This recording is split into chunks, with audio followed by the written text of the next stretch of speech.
Friends, कैसे हैं आप सब लोग। और हम फिर से आ गए एक बहुत ही इंटरेस्टिंग टॉपिक लेके। यहाँ पर जो आपको सेल दिख रहा है उसके बारे में हम बहुत अच्छी अच्छी बातें जानने वाले हैं। तो फ्रेंड्स, इस वीडियो में अंत तक जरूर बने रहिएगा।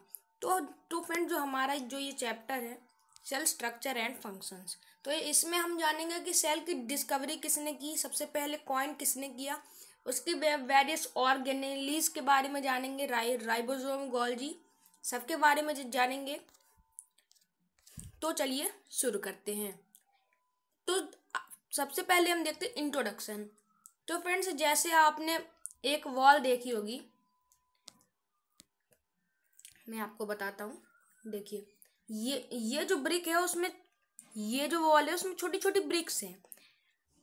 तो ये जो है वो ब्रिक वॉल का स्ट्रक्चरल यूनिट है। और ओनियन पील में भी आप देख रहे होंगे कि छोटी छोटी ब्रिक लाइक स्ट्रक्चर है। तो इनको हम सेल्स कहते हैं। सभी लिविंग ऑर्गेनिजम्स सेल्स से बने होते हैं। सेल जो है वो ब्रिक्स को इस तरह सिमिलर होते हैं फ्रेंड्स कि वो भी बिल्डिंग्स यानी बॉडीज बनाने में असेंबल करते हैं। तो इसीलिए हम सेल को building blocks of the organism भी कहते हैं। अब हम देखते हैं डिस्कवरी ऑफ सेल्स। तो फ्रेंड्स, रॉबर्ट हुक साइंटिस्ट का नाम याद रखिएगा। उन्होंने 1665 में सेल की डिस्कवरी की थी। उसने माइक्रोस्कोप के अंदर जो उन्होंने खुद ही डिजाइन किया था, कॉर्क, बार्क ऑफ ट्री का एक पार्ट होता है कॉर्क फ्रेंड्स।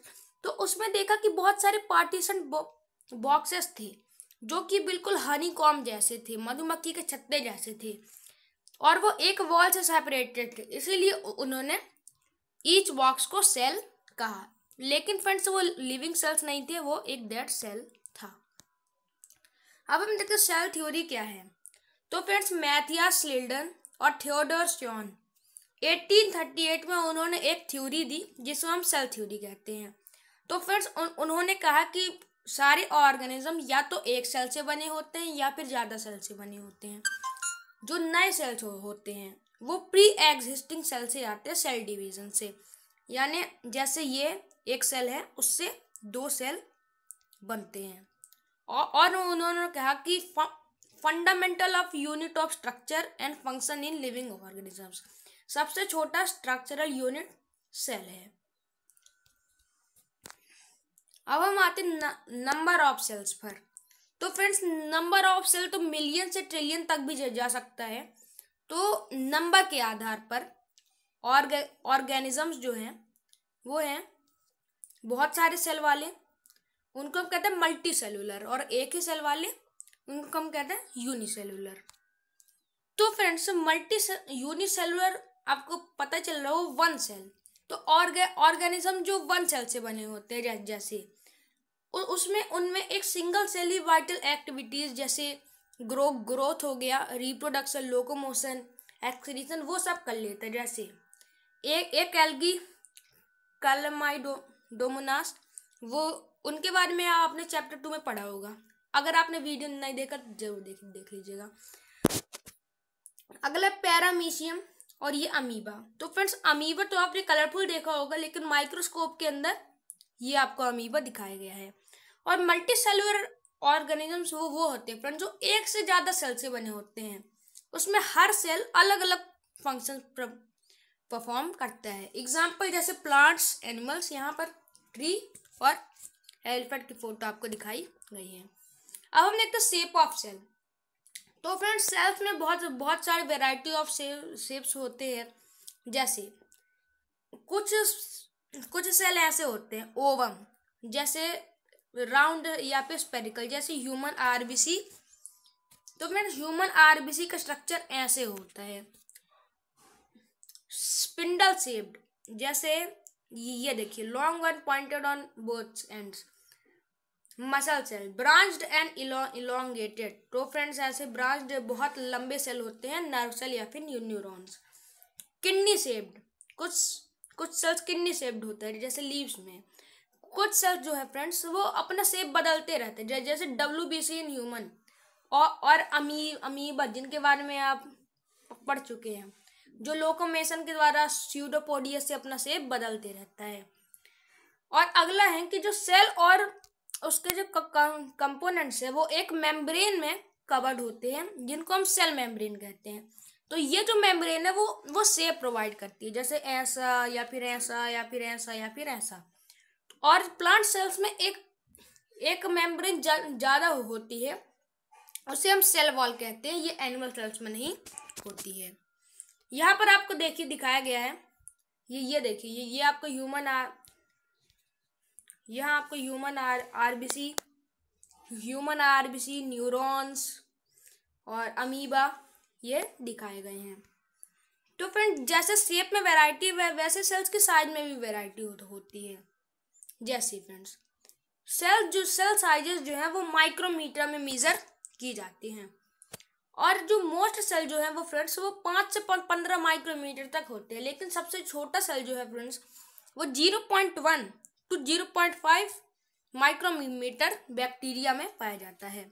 और फ्रेंड्स, लार्जेस्ट सेल आपको हैरानी होगी कि 170 माइक्रोमीटर से 130 माइक्रोमीटर तक हो सकता है, वो है ऑस्ट्रिच का एग।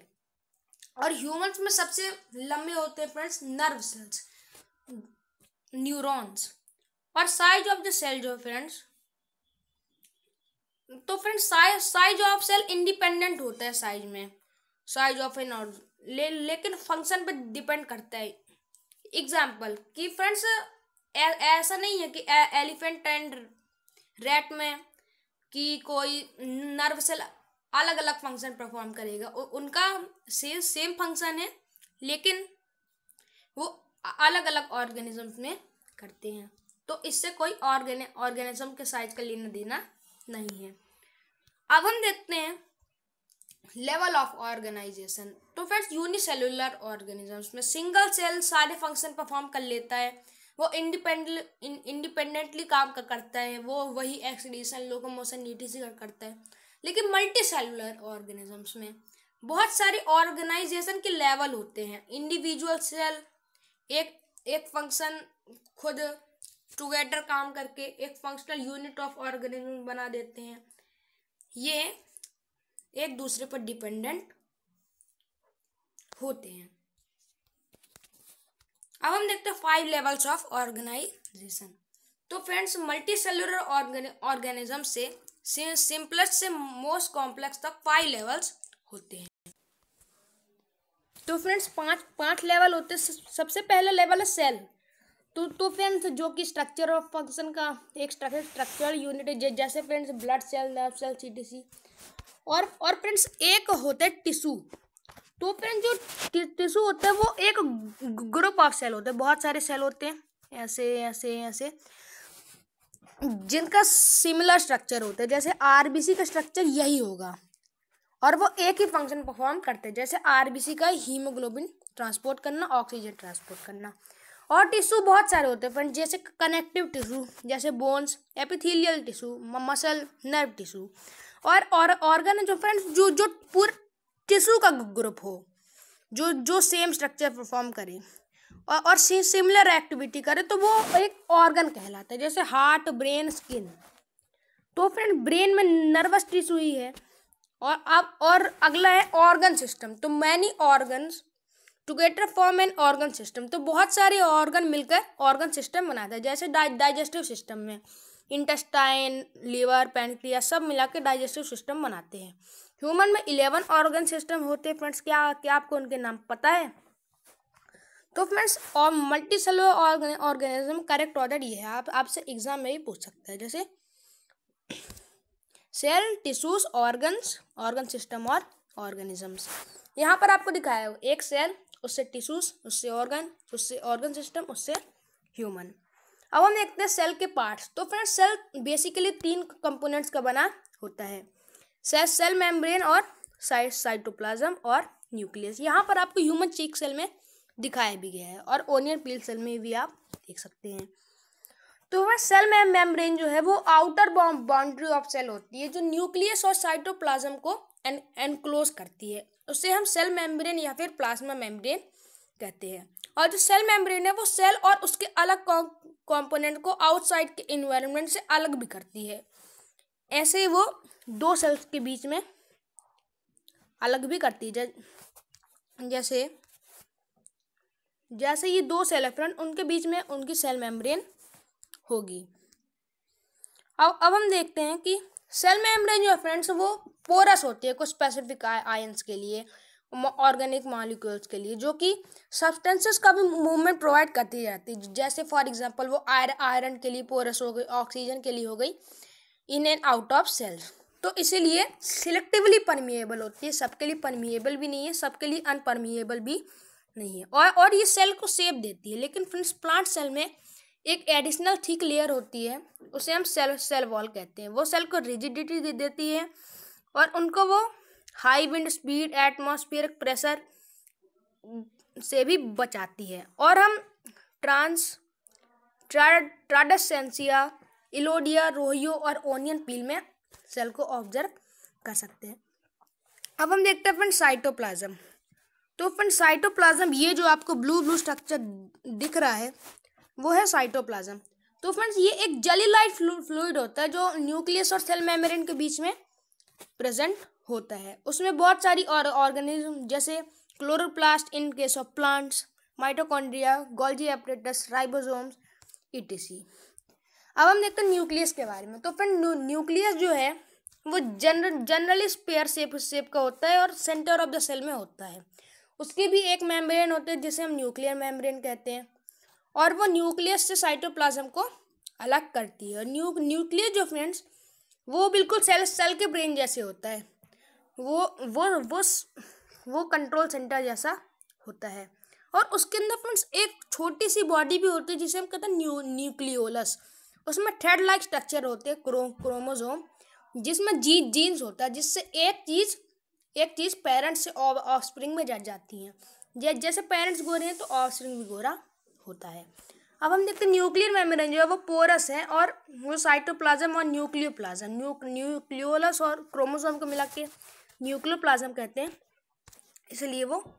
अब हम देखते हैं प्रोकैरियोट्स और यूकैरियोट्स क्या होते हैं। फ्रेंड्स प्रोकैरियोट जो होते हैं जिनमें कोई वेल डिफाइंड न्यूक्लियस नहीं होता है और वो साइटोप्लाज्म में बिल्कुल न्यूक्लियोइड की तरह डिस्पर्स रहते हैं। जैसे प्रोकैरियोट्स की हम दो ही एग्जांपल हैं फ्रेंड्स, बैक्टीरिया और ब्लू ग्रीन एल्गी।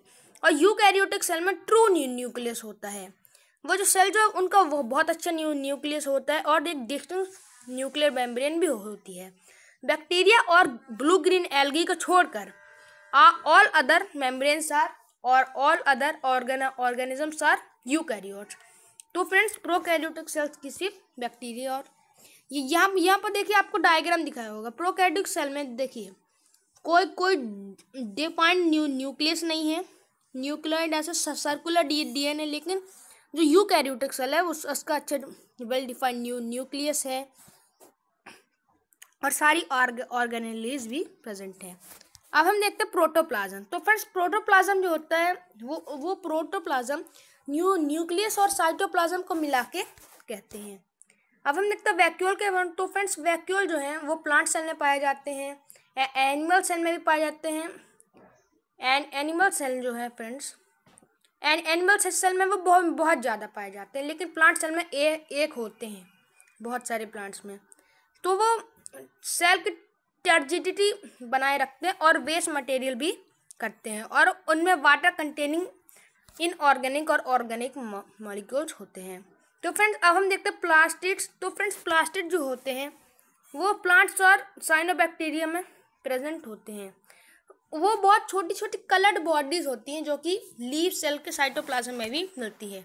उनके 3 टाइप्स है फ्रेंड्स। जैसे क्लोरोप्लास्ट, पहला है क्लोरोप्लास्ट जो फोटोसिंथेसिस में भी काम आते हैं। तो फ्रेंड्स ये जो ग्रीन कलर है वो क्लोरोफिल की वजह से ही आता है। वो एनर्जी को ऑब्जर्व करता है और फोटोसिंथेसिस में मदद करता है। और क्रोमोप्लास्ट जो होते हैं फ्रेंड्स वो कलर्ड प्लास्टिड होते हैं जो कि कलर्स प्रोवाइड करते हैं प्लांट के, जैसे फ्लावर्स और फ्रूट को। उन्हें हम क्रोमोप्लास्ट कहते हैं। वो जो है कैरोटीनॉइड पिगमेंट बनाते हैं। और है ल्यूकोप्लास्ट। ल्यूकोप्लास्ट एक स्टोरेज की तरह का काम करते हैं और वो कलरलेस प्लास्टिड्स होते हैं। तो फ्रेंड्स वीडियो को अच्छा लगे तो लाइक कर दीजिएगा, कमेंट कर दीजिएगा और शेयर ज़रूर कर दीजिएगा। Thank you very much, keep learning with Abhinav and Soham Jain.